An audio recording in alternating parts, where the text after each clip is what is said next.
Hi, I'm Alex Archbold, and I've been buying and selling antiques since I was 9 years old.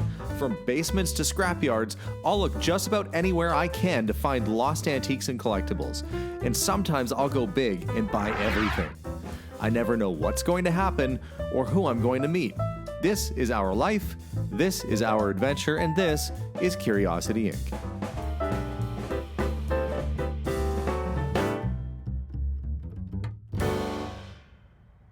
Hi guys, and welcome to today's episode. I just got back from a very long adventure yesterday. It was, probably 11 hours solid of driving or more. But the reason I went that far away was because I bought all this. This is a lifetime collection of vintage toys. And I'll be honest with you, I don't know what's in here. So this is going to be an unboxing video for you and for me. But I did buy it in bulk like this because I saw that there's a few interesting things I can even spot right on top. The vintage Lego, the old Corgi sets. So I know there's gonna be some good stuff in here, but what, I don't know. Let's find out together as I unbox today's load of treasures. Well, this is my massive pile of toys and collectibles.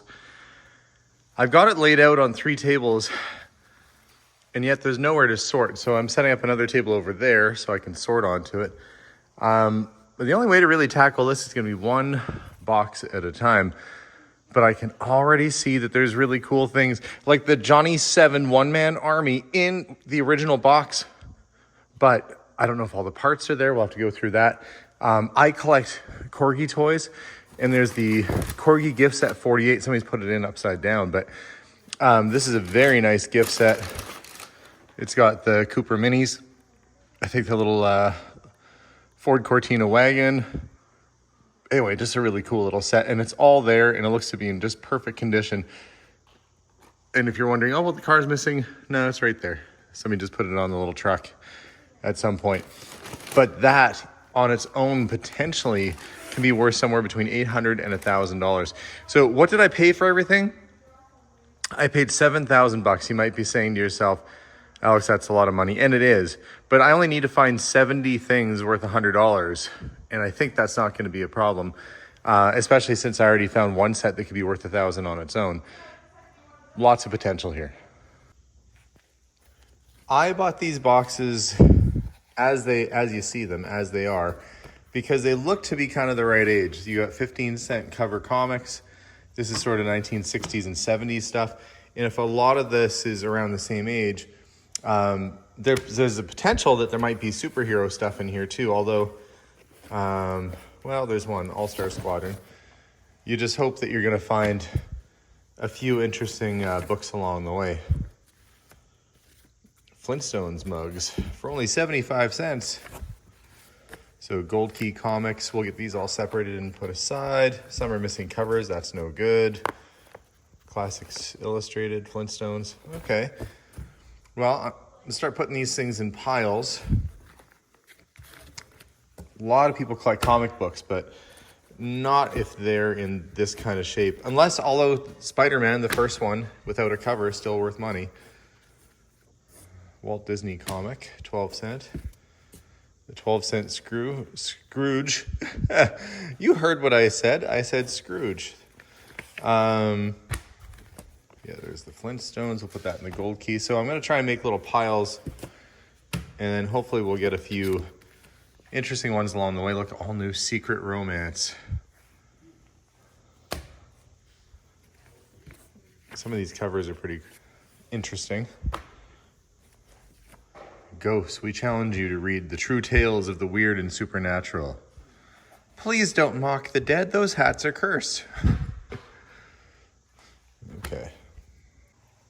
All right, I got most of the comics sorted out here. We've got some Marvel stuff there. These are all comics with no covers. And if there was some 60s Spider-Man in there with no cover, I did keep that aside. I don't know if that's from the 60s, but it's older anyway. Your typical Archie and like these Sad Sack and Richie Rich are, people buy them, but they're not worth a whole pile. When you get into other comics, though, like the Star Trek, and the ghost stories, those can be sold separate. So I'm going to start making a few little boxes here. But what I was looking for in there and what I was trying to find was this 12-cent Marvel comics. So you've got Tales of Suspense with Iron Man, and you've got Incredible Hulk. So all of these, and some of them actually are in decent shape. There's a whole stack of early Marvel comic books, which I do need to check over because those can be worth some good money. And yes, I did switch that all around, and that's one I'm going to hang on to for myself because I do collect that stuff. I guess now I can start to look through the toys. Melissa came out to the garage because I told her there was tins, like tea tins and stuff. And you had a collection of a few of these. I had. I don't think I have any right now. A couple maybe. Yeah. We downsized, but if there's one in there that Melissa thinks is cool, you can set it aside. They're all cool. There is so much to go through that I really am struggling to figure out where to start. Well, maybe I'll start right at the front, right here. This box, it comes from an old Texaco gas station, a Texaco dealer from the 50s. And what's inside might surprise you.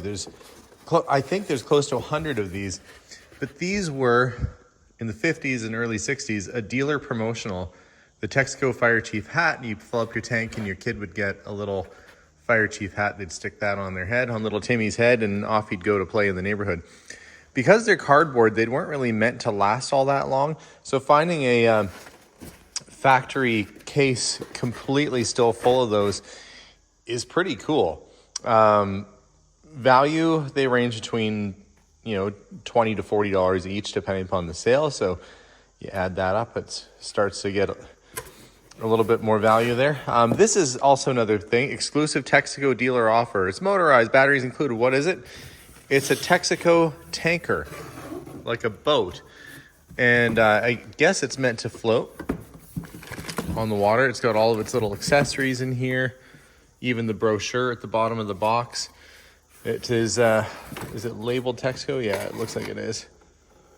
Texaco, North Dakota. But again, another nice dealer promotional piece. Next up, we've got the Johnny 7 one-man army. We've got the box for it anyway. And it looks like some of the pieces are in here. Now, there's a couple other kits that are mixed in, like this 60s military kit with the knife and the compass and all that still in the package. Part of a little Matchbox set. Looks like the front dome from the G.I. Joe helicopter. Johnny Eagle, Lieutenant. So there's meant to be a pistol in here with bullets. And there's Agent 707, not 007, but 707's secret case. Special Agent 707's. And that's what you're supposed to have in here. The camera, a little gun, the whole works. But it's empty. Maybe if I'm lucky, I'll find the bits and pieces that are meant to go with it. We have a whole bunch of foreign currency. It must be just play money. Hell banknote. There's another one there. Play money. Oh, some little cards. Automotive related from Castrol with the compliments of Castrol Oil, Castrol Race Car Series. And then you've got your 60s Man on the Moon space cards. Kind of a little mix of all sorts of stuff in this box. So the goal, there's a yo-yo stuck in here, is to try and get the things out that don't belong. That might go, that's obviously an accessory for either this kid or one of the others, so we'll keep that aside. And try and sort out what goes where. It's anybody's guess right now. I'm not even 100% sure. But I can say the Daisy Trail Boss BB gun doesn't belong. Neither does this little cap gun. Rustler Range Cheyenne Sharpshooter. You know, it might actually shoot something. I thought it was just purely caps, but it looks like maybe something went in the end there. Okay. These are those little candy garbage cans that you'd get at the grocery store as a kid.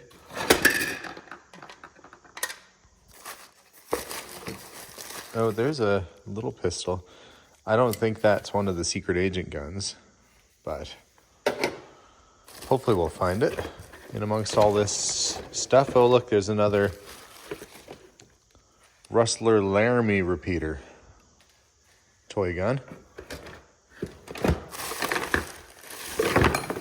And a sword. Well, that stuff falling was just a couple little items there. Okay, well, we'll get it all sorted. See what we're missing, see what we need to find still. Okay, this is what I have for this so far. It does have a lot of the attachments on it, which is good. It has a little pistol that goes in the bottom, so there's a few little projectiles that I can't find. Hopefully I will. Oddly, I opened this little case up to see what was in there, and those I recognize are the rear missiles for Batmobile and the front rocket, I think, for the Green Hornet car. So some good Corgi spy toy bits and pieces. But that's one thing at least cleaned up a little bit, and I can start figuring out where the rest of the pieces are. All right, in this box, we've got the musical Ferris wheel, still in its original packaging. And we have the GMC style Buddy L Texaco tanker truck with original paint. A little bit of a cleaning on that, and that's a good, I've seen these go for quite a bit at auction. Probably about $400 to $500 Canadian, if you believe it. You get your oil and gas fans, you get your Buddy L fans. It's got its grill for the most part. Little end missing off it, but really it's not in bad shape for being a toy of that era. So there's another, $400 or $500 right there. Getting closer. A long way to go, but there's a lot of stuff too. We'll get this out of the back, and we'll see what's under this paper.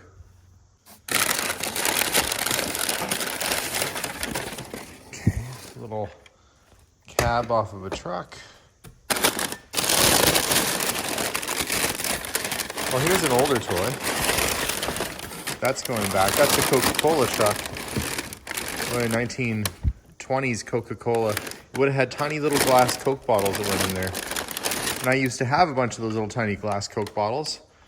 And I don't anymore because I didn't have the truck. That's actually a good little piece. And who's the manufacturer of it?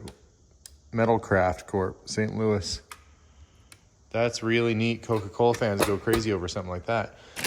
Let's see. This box has some neat things in it.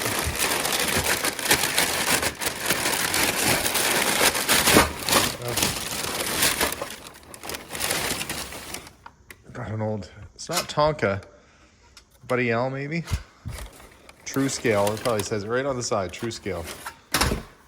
And it looks like it has steerable front wheels, which is kind of neat. Yeah, the front wheels do turn on that. Cool. Pressed steel stuff is always collectible. Always good. Oh, there's the back Unical. There's a complete truck right there. And then erector set in the bottom. That builds a little, looks like a crane, or it's got a pulley system on it.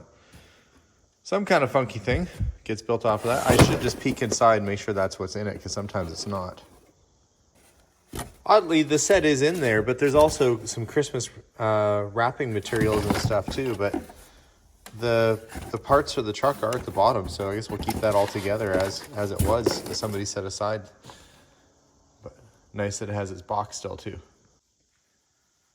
As I was sorting through some of the boxes and I worked my way around here, look at all the tin doll houses and everything too. worked my way over to that box, which is completely full of cap guns and pistols and stuff. And inside that box, I could just reach it. Look, there's my Johnny Eagle Lieutenant pistol right there. It actually shoots tiny little bullets, which I have one. But now I have the gun that goes in there too, to find out the exact way it fits in there, but probably like that, something like that. Anyway, really, really cool. Just have to find the rest of it, which I'm hoping is gonna be in that box full of other cap guns. Well, as it turns out, the clip came out and it had a couple of the other missing spring-loaded bullets in there. So, getting fairly complete. It's a pretty neat piece and probably, you know, I'd say worth 75 to 100 bucks Canadian, something like that. So worth trying to find all the other bits that go along with it. In this box, we've got this pair of holsters, and it's marked Red Ranger, and we have the Red Ranger matching tin pistols made by Wyandotte. Individually, the guns are worth about $40 to $50 each. You add the holster in there, you got maybe a $100 set, which is pretty nice. And this whole box is just jam-packed full of old cap guns and holsters and all kinds of fun stuff. But like anything, if it's better quality, it'll be worth more money. Hey, look, there's a box for the green Hornet car. That's the inside of it. Oh, there's boxes for some of the toys I got.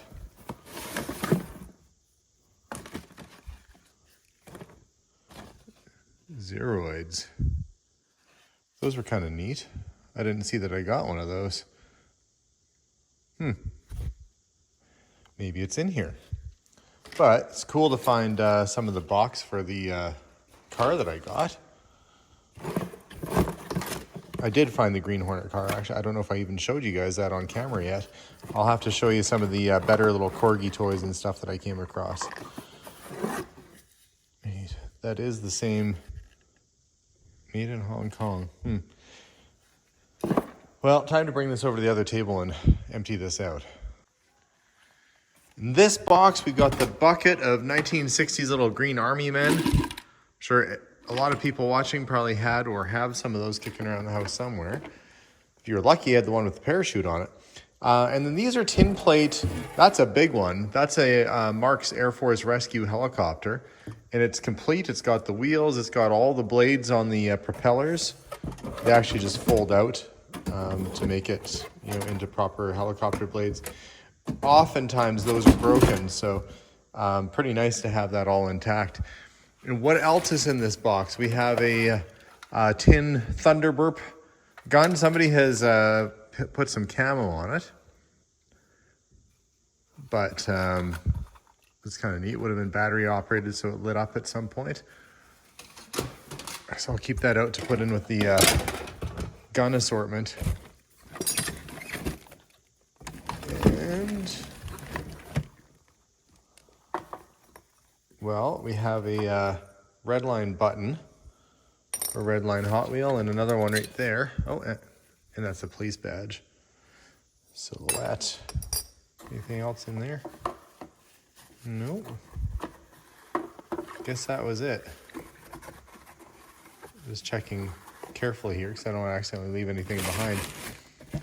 Nice old 60s plastic battery operated boat.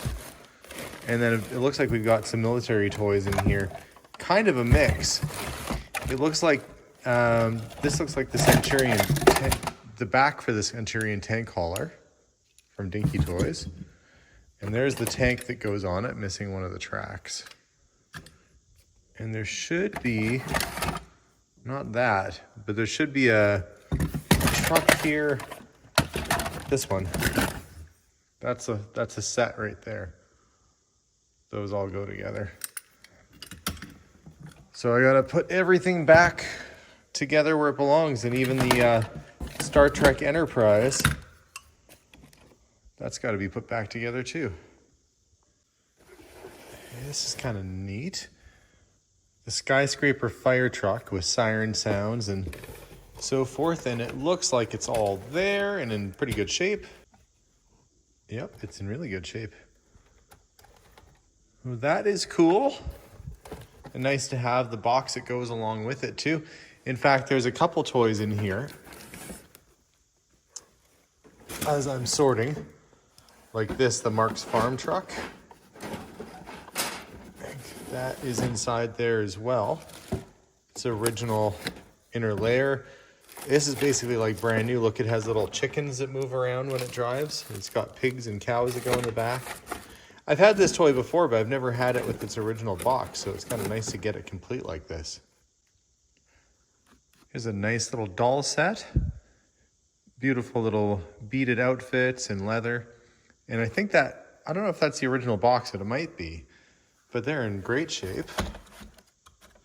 Keep that set aside. And I've been finding all these little Texaco pumps, which I assume are gonna be for this Texaco station that I have. I don't know where they clip, probably on the other side, but I'm keeping it all together. I'm basically just going through and trying to sort everything because stuff got mixed up from one box to the other and nothing's in the right place. So I'm just trying to make sense of everything and organize it as I go. Found this too. It's what appears to be, I'd say 1950s era, made by the Carnival Products. Could be, I'd say it's from the 50s. It might even be dated, no. But it's made in Bridgeport, Connecticut, or it was. And it's a little Jolly Jack musical Jack in the Box and plays a haunting little song, but it still works. It popped out. You didn't scare me this time, but maybe next time. Either way, cool thing. Iconic tin plate Jack in the Box, and it's got the original packaging for it. Made in the good old US of A.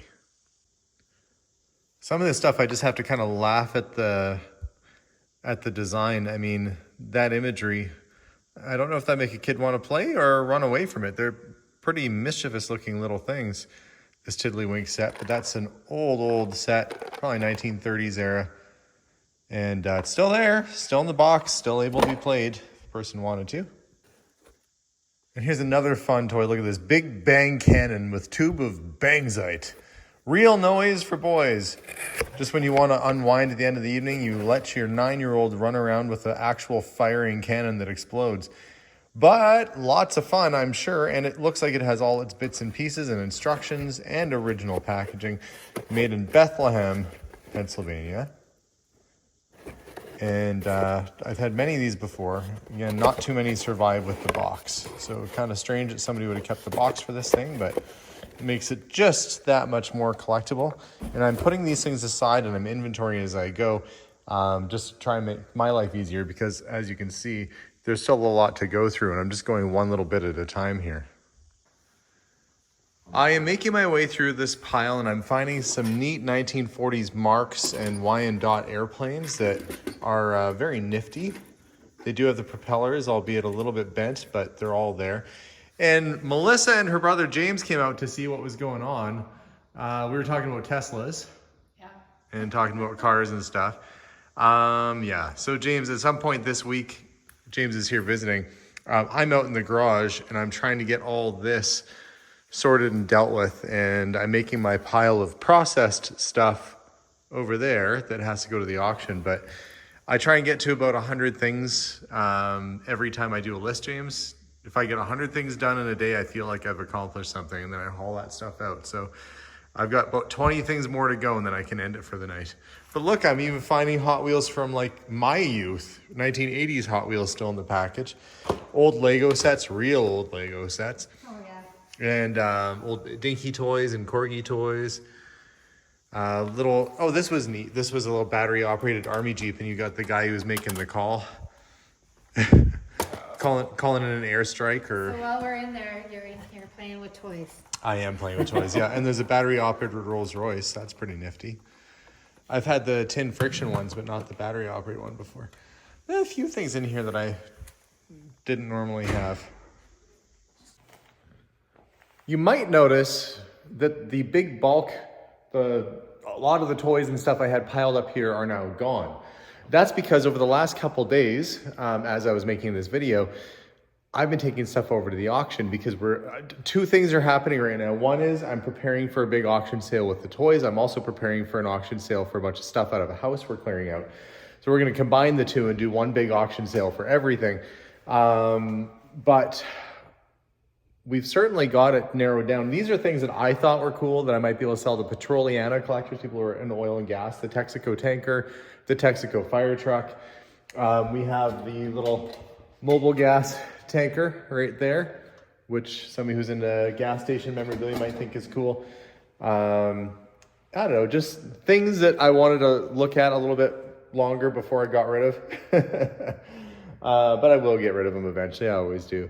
As for me though, I didn't show you a couple things. One, I didn't show you what was in this case, and I didn't show you the Hot Wheels that I got, the things I'm keeping for myself. So we'll do that, but I'm going to show you what's in this case first. When we open this case up, get these little clasps off here, it is completely packed full of military memorabilia. So we have pins, we've got a beret, we have all sorts of buttons, military buttons, and I think, oddly, there's a John Deere keychain presented by the 4th Degree Knights of Columbus. All sorts of interesting pins and things, medals for various, there's sports. Mostly this is military stuff, but there's also sporting stuff in here too. Wild Goose Regional Games. Let's see what's on the other side. More buttons, more pins. There's patches. And it looks like they've sort of been all over the place. That looks like I feel like I've seen that on a fire helmet before, but I could be wrong. And we have, it's a World War II medal, George V. Oh no, this is the first, that's George IV. I was wrong, that's his dad. So with this being World War I, actually the soldier's name is on the edge. If you ever get an old military medal prior to World War II, they would actually put the soldier's name right on the edge of the coin. So I can research and see whose medal that was, which is kind of cool. And you can find out what it was for. Sometimes medals change in value based on what they won the medal for. There will always be in England. Of course, being in Canada, we were part of England for many years. So was the United States, for that matter. We just stuck with it. But there's, yeah, I'll be able to find out. Oh, I've had somebody send one of these to me, and they said, I bet you don't know what that is. Of course I know what that is. And if you're watching at home, you probably don't know. Well, maybe you know what it is. But as soon as I show you, it goes on the side of a button like that. And then you can polish your button, and it doesn't get your uniform all dirty. So that is a brass guard for polishing buttons. And if you saw one just on its own, you might not know what that's for, but that's what that's for. Kind of neat and kind of cool. Let's see, we've got Air Force, we've got, it looks like sort of I've got people's dog tags in here. I don't think it's any one particular person. I think it's a number of things that were sort of collected over the years, but really neat though. A couple things that I've kept aside for myself, maybe. This 1920s Buddy L Wrigley Spearmint Chewing Gum advertising truck. It's just too cool. It's a fairly rare piece that can sell anywhere between $900 and $1,200. It has its original paint, original graphics and decals on there, and overall it's not in bad condition. Just the way you want to find it. Enough patina to know that it's old and not restored, but still very legible and very good condition. Also, found myself a nice little box of Redline Hot Wheels. And if you don't remember from my show what a Redline Hot Wheel is, I'll show you. Let's see. I'll take this one out. It's called Nitty Gritty Kitty. It's a little cougar. So when you look at the side of the tires, see the little red stripe on the tires? That denotes a Redline Hot Wheel. A couple things though. Look at how nice and bright and shiny the base of that thing is. It's like brand new. A couple things about Redline Hot Wheels. They've reproduced them, so you got to kind of know what you're looking for. See this, these little holes that are cut in the bottom? You can see the wire that's in there. That's like little piano wire, and that comes from the wheel back and around and in. And that's what gave Hot Wheels their super fast rolling speed, was that wire combined with the hubs that they designed. Original red lines like that, you can see the wire. On the newer ones, it might be a straight axle with a crimped end on it. So this is definitely one of the earlier ones. And it doesn't hurt that it came in a nice flying colors red line case. And there's a whole bunch of them in here. There's 14 of them total. But the Neat Streeter is not in the greatest of shape. It's seen better days. That would have been chrome at one point. But some of these can be worth, like the Nitty Gritty Kitty can be worth $100 or a little better. So you've got maybe, you know, at least $300-400 worth of Hot Wheels in there. And I'm always looking for these things too. I mean, heck, check your basements. If you've got stuff like this sitting around at your house, you might be sitting on a small fortune. So that is it. I am here at the auction and everything is now set up, tagged, and ready to be sold. And it's surprising to me, to even just looking at it, how much cool stuff came out of this collection.